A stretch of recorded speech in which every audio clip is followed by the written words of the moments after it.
Welcome. This is the Modern Priestess Path, written and read by Martine Wareham. Before we begin, take a breath and let yourself arrive. Author's Invocation. There is something I want to share with you before I open this temple door. The Modern Priestess Path is written for those who feel the pull of something just beyond their awareness. A quiet knocking at the edge of consciousness, a sense that what they seek cannot be found in plain sight. It is for those who have always suspected there is more to this life than they were taught to believe, who feel a richness just beneath the surface, a mystery that if only they could touch it, might finally answer the questions that have followed them for years. I have come to recognize a common thread among those whose journeys mirror my own. We are drawn to the esoteric, to the unseen, to the subtle realms that exist just beyond the veil. Not out of escapism, but from a deep, persistent knowing that something essential lives there, something that calls to be remembered. When I first stepped onto the path of my awakening, I was ravenous for understanding. I searched everywhere: astrology, numerology, goddess lore, and the mystery traditions. Each offered a fragment, a glimpse, a spark of something divine I could feel stirring within me. None of them on their own could fully describe the inner landscape I was moving through. None could teach me how to navigate my own becoming. Over the years, I sought out many guides with sincere curiosity: psychics, channelers, teachers, and mentors, each illuminating a different corner of the path. And yet, it was the work I did alone, in the quiet and often uncomfortable chambers of my own heart, that opened the most meaningful doors. It was there, in stillness and honesty, that I began to encounter the mystery and magic I had been searching for all along. This book is the truth I want to pass forward. It is not offered as doctrine, nor as a fixed path to follow, but as a mirror, one that may help you see the contours of your own becoming, the rhythm of your awakening, and the shape of the self you are remembering. My hope is that these pages create a space where you feel supported in your curiosity and gently guided back toward your own becoming. I chose the word priestess not as a label, but as recognition. There comes a moment, subtle yet unmistakable, when something within you finally aligns. It's not performance, nor aesthetic, or even borrowed language. It is a quiet arrival when you stop abandoning your knowing, your body, your truth. What rises within you asks to be named. It asks to be honored. It asks to be lived. For me, that word is priestess. Before we go any further, there is something I want to make clear. Priestess is not gender. She is essence. The feminine I speak of in these pages is not confined to form. It is a frequency, one that lives in women and in men, in anyone who chooses presence over performance, alignment over approval, and truth over fear.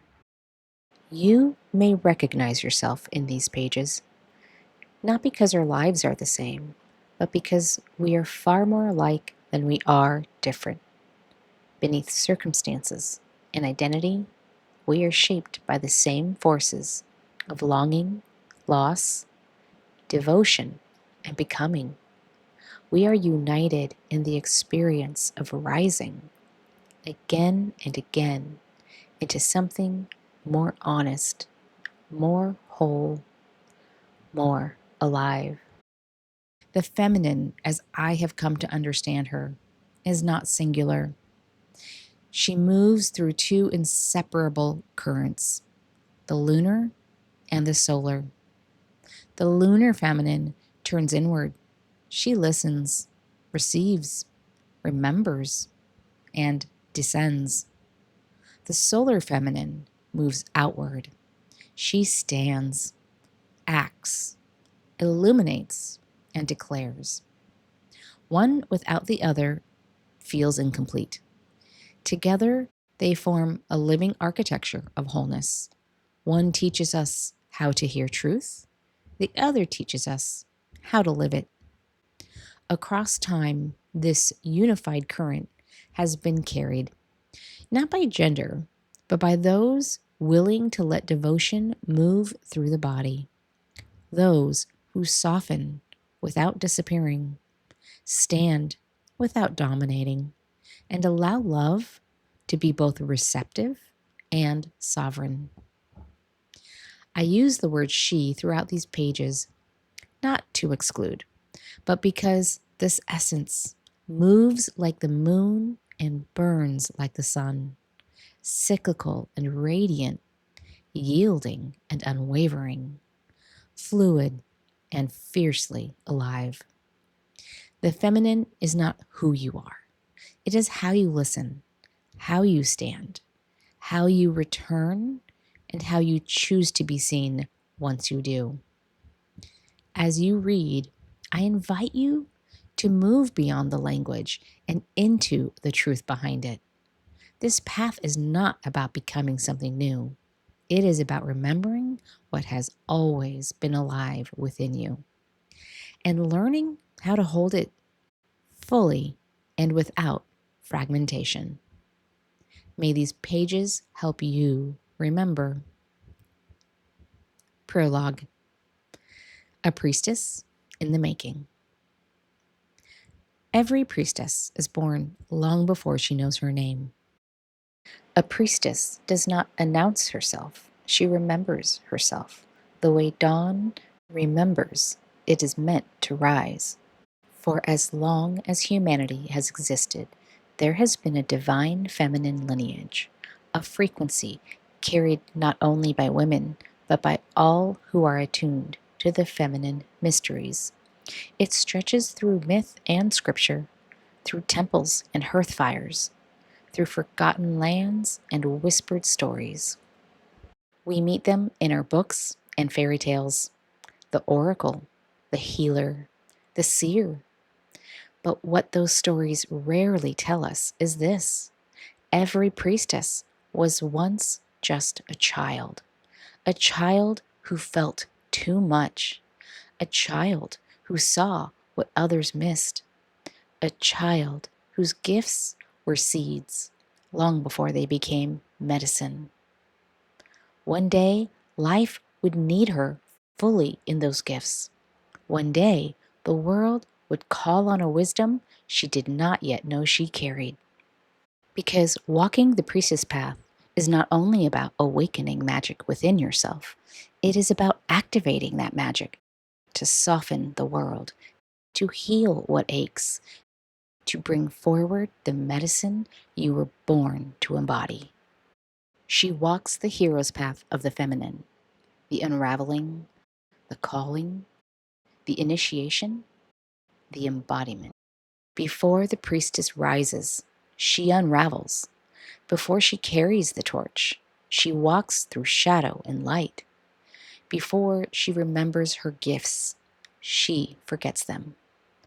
Only later does she look back and recognize the thresholds she survived as initiations. No priestess begins her journey in a temple. She begins it in childhood living rooms where emotion hangs like fog. She begins it in the fractures of first love, the losses that hollow her out, the descents that strip her bare and draw her deeper into herself. A priestess is not made by perfection. She is forged in fire, softened by grief, awakened by truth, and shaped by the places where life asked more of her than she believed she had to give. This is the path beneath the path, the one she does not see while living it. Only in hindsight can she see the pattern. Only in retrospect can she recognize how each chapter of her life was not random or accidental, but part of a larger initiation designed to return her to herself. I walked a priestess path long before I knew such a thing existed. What follows is not simply a memoir, it is a remembering, a map traced through the initiations that shaped me, a spiral of descent and rising, of forgetting and returning, of unraveling and embodiment. This is the story of how I became the priestess my path had been preparing me for all along. Welcome to the Modern Priestess Path.